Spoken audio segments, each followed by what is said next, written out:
No informativo de número, pessoal, 885 do STJ, foi decidido algumas questões sobre direito penal e processual penal, né? E eu quero estar comentando aqui com vocês o conteúdo, né, o teor desses julgados, que eu acredito sejam muito importantes, né, para nossa advocacia criminal, para quem estuda para concurso público, enfim, demais carreiras jurídicas.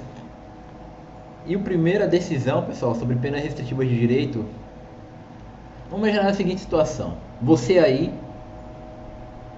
numa situação hipotética, estava dirigindo de forma embriagada e você foi preso em flagrante e tal, você começou a responder um processo e você foi condenado.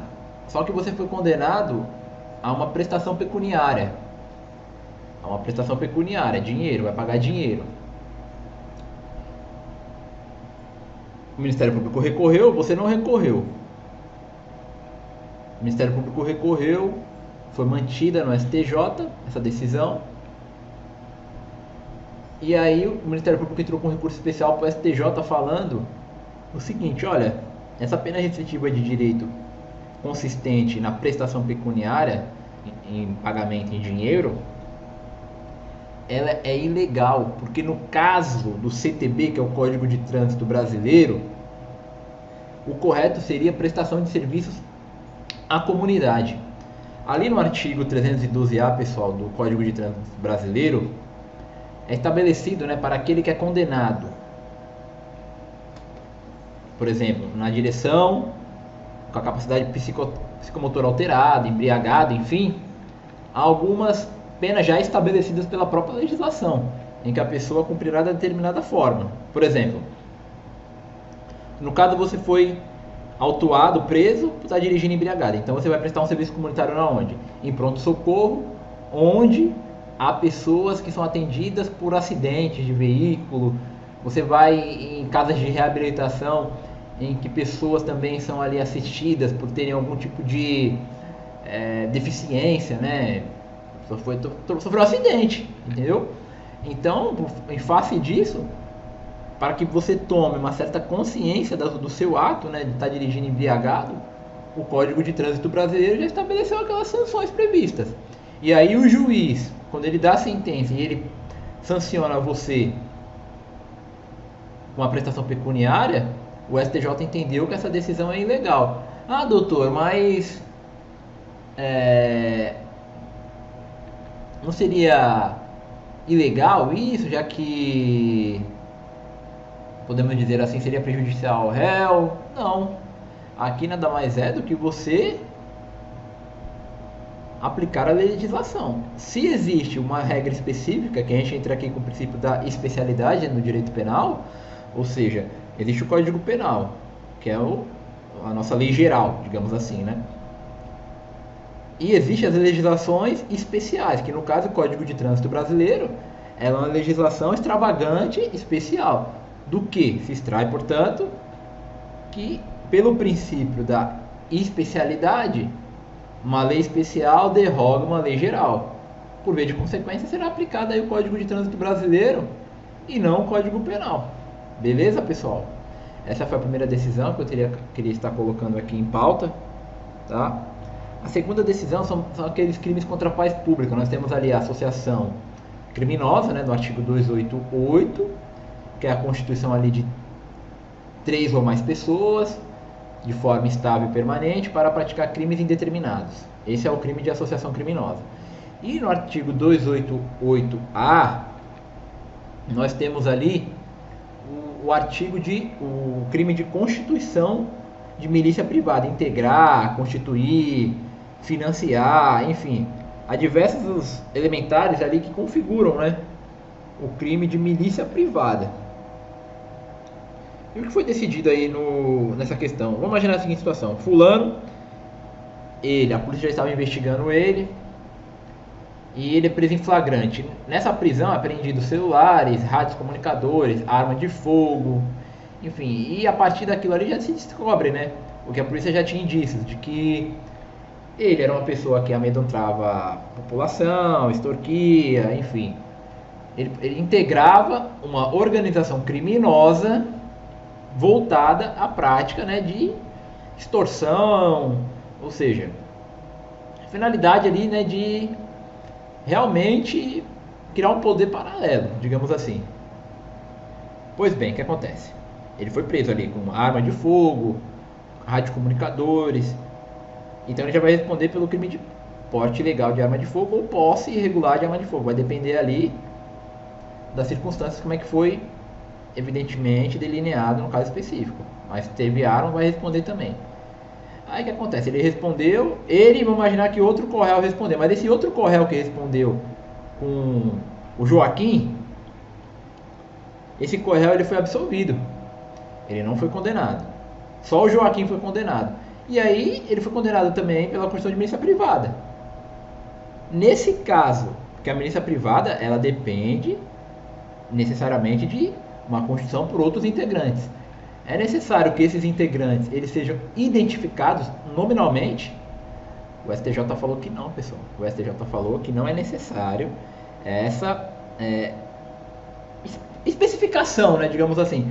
Foi fulano, tal, tal, tal, que constitui a milícia. Ciclano, tal, tal, tal, Beltrano. Não.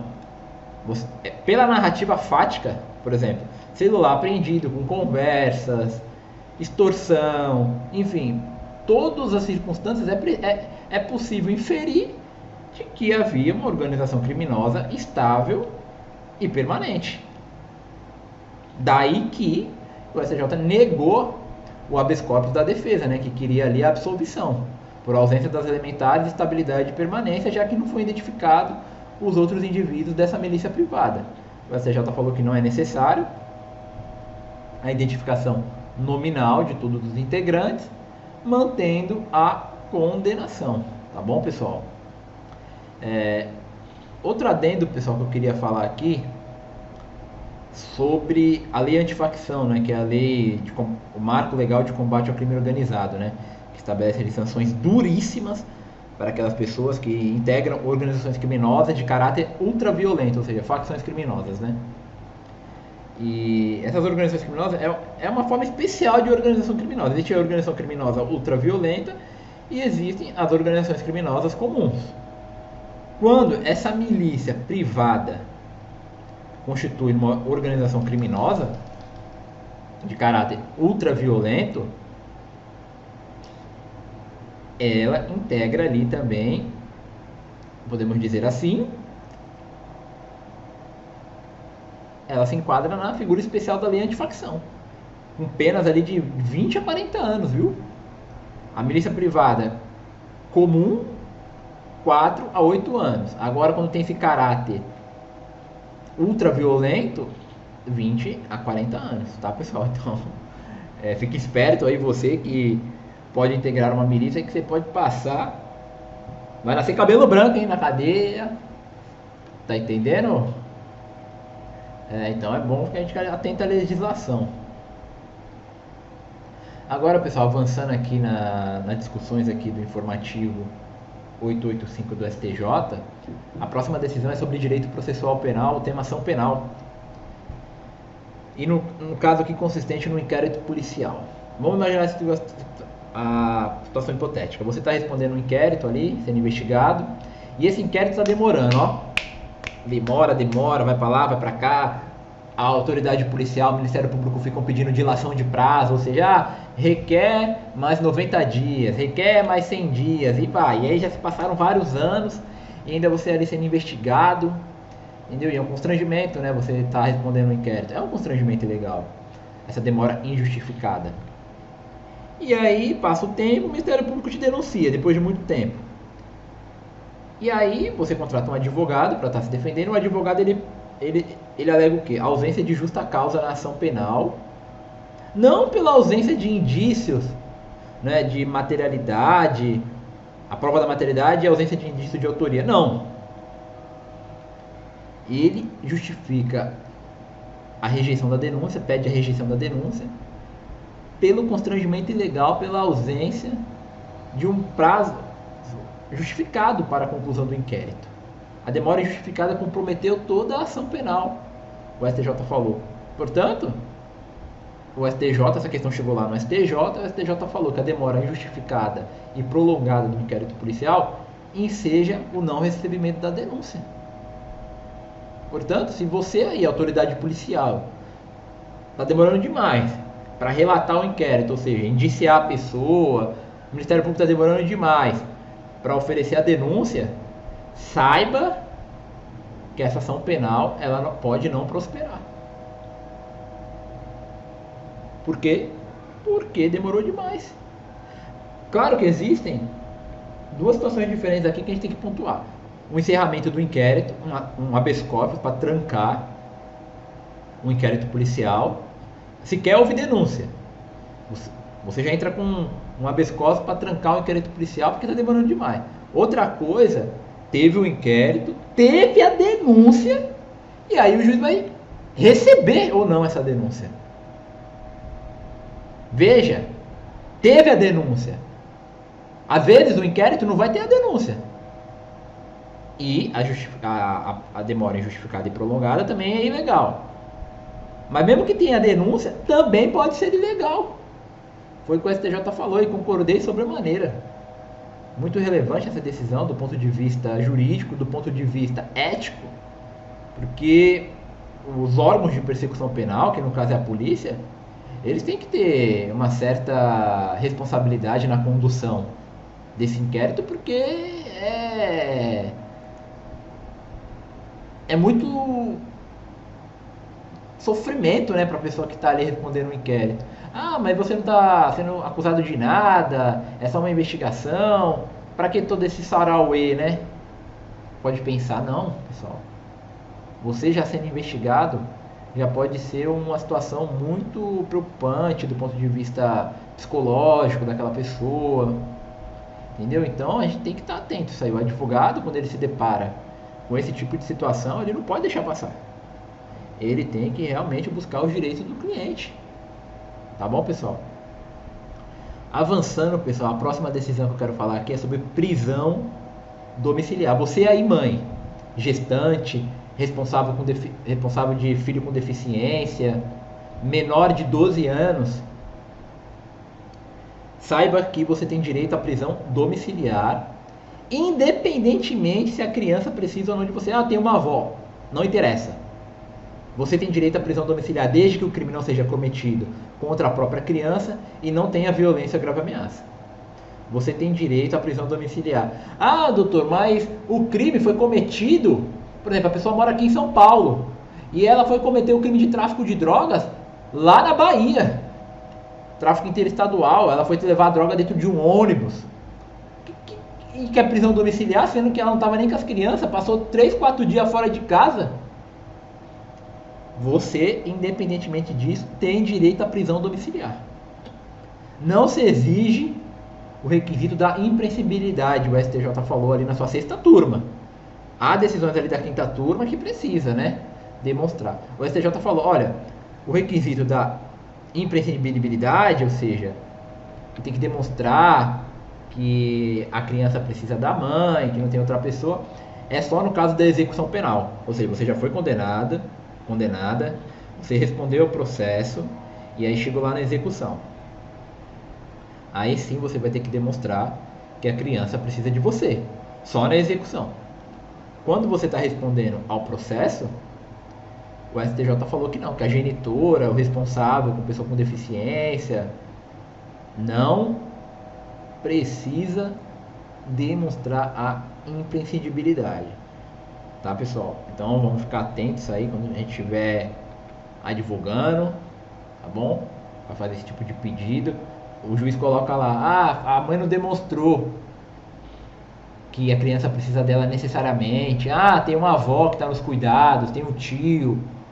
Não, não importa. Na prisão preventiva, isso não importa. Então, e a última decisão aqui é sobre execução penal. Vamos imaginar a seguinte situação. Antes da decisão do STJ, do STF, que descriminalizou a posse de maconha para o consumo pessoal, hoje não é mais crime, você portar maconha para o consumo pessoal, não é mais crime, tá? Porém, é um ilícito administrativo. Administrativo é. Vamos imaginar a situação que num presídio um detento ele foi flagrado na posse dessa substância. E aí instaura-se o procedimento administrativo disciplinar, o PAD, né? E lá no PAD o diretor do estabelecimento motiva sua decisão pela homologação da falta grave.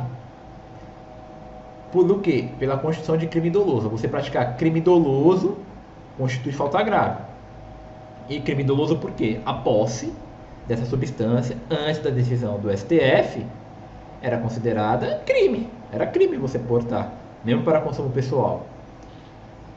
Aí vai para o juiz lá da execução penal decidir. O juiz da execução penal ele não homologa essa falta grave, sancionada pelo diretor. Ele fala que diante da decisão do STF não constitui mais crime. Se não constitui mais crime, também não constitui falta grave.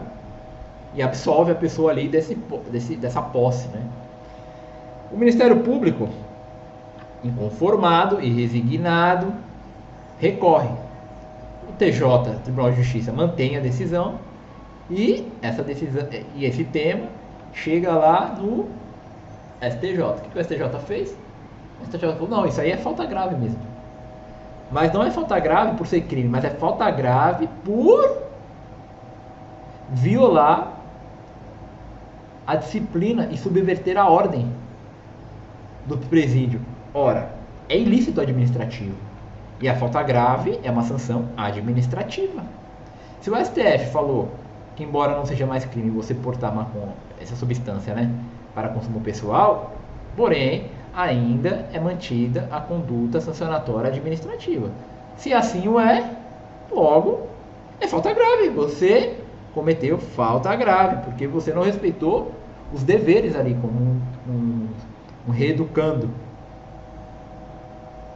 E aí sancionou a pessoa, a falta grave foi homologada, tá, pessoal? Então o informativo de hoje foi esse, espero que vocês tenham gostado. Curta, comente, se inscreva no canal. Aqui nas descrições estão meu contato para parcerias, estou aberto a elas, dúvidas, meu contato, tá, pessoal? O de hoje foi esse e